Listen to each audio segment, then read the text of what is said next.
ba'du. Saudaraku yang dirahmati Allah Subhanahu wa taala. Pertama-tama dan yang paling utama, marilah senantiasa kita menghaturkan rasa syukur kita atas kehadiran Allah Subhanahu wa taala, atas berkat, nikmat, taufik dan hidayahnya, dengan selalu menjalankan perintahnya dan menjauhi larangannya. Salawat serta salam tak lupa pula senantiasa terlimpahkan kepada junjungan kita, Nabi besar dan penutup para nabi, yaitu Nabi Muhammad SAW, yang telah gigih berjuang mendakwakan ajaran Islam sehingga kita dapat merasakan manisnya iman dan Islam serta indahnya zaman yang penuh ilmu pengetahuan yang kita rasakan pada saat hari ini.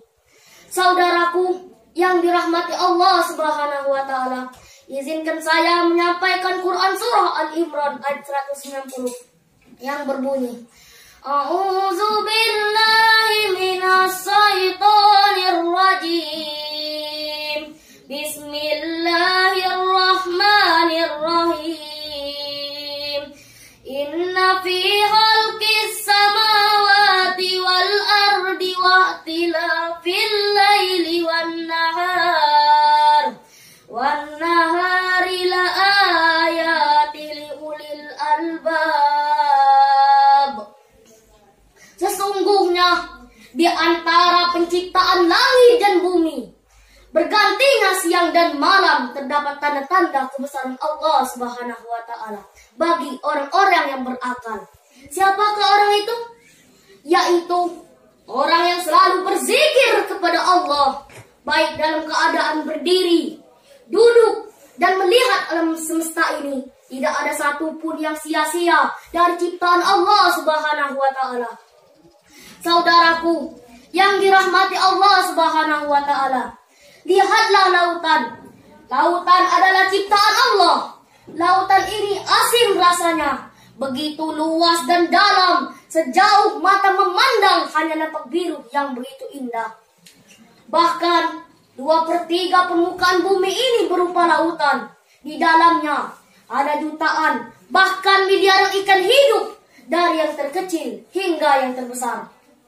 Saudaraku yang dirahmati oleh Allah Subhanahu wa taala, lihatlah lautan yang begitu luas dan dalam ini.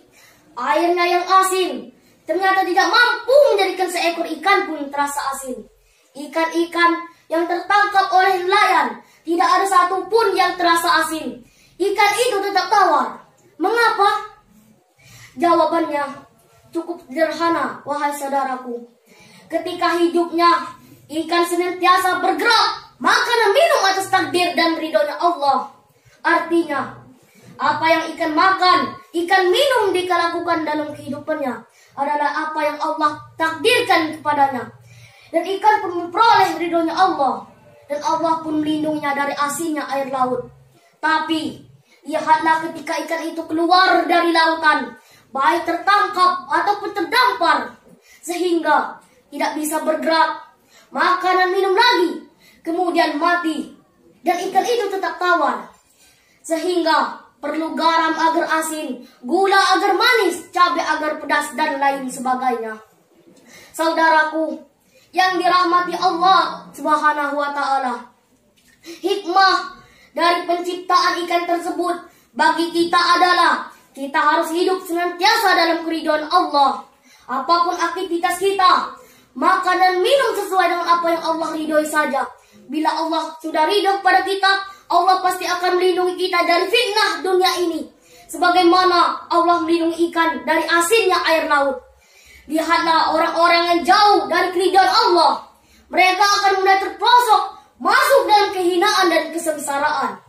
Kaum muslimin rahimakumullah, dengan berpuasa kita dapat mengendalikan diri, ucapan dan tindakan kita akan lebih terjaga. Bahkan kita sendiri pun tidak ada orang yang tahu. Kita tetap menjaga dan mengendalikan diri kita dari hal-hal yang bisa membatalkan puasa kita, karena kita merasa dalam pengawasan Allah Subhanahu wa taala. Saudaraku yang dirahmati Allah Subhanahu wa taala, Izinkan saya menyampaikan Quran surah Al-Baqarah ayat 183. A'udzu billahi minas syaitonir rajim.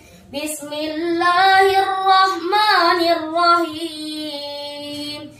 Ya ayyuhallazina amanu kutiba alaikumus siyam kama kutiba alal ladzina min qablikum la'allakum tattaqun.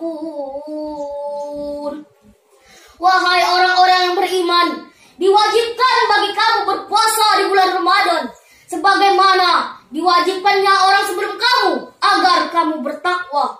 Demikianlah kita harus hidup senantiasa dalam keridhaan Allah sebagaimana Allah ridha terhadap ikan-ikan yang ada di lautan.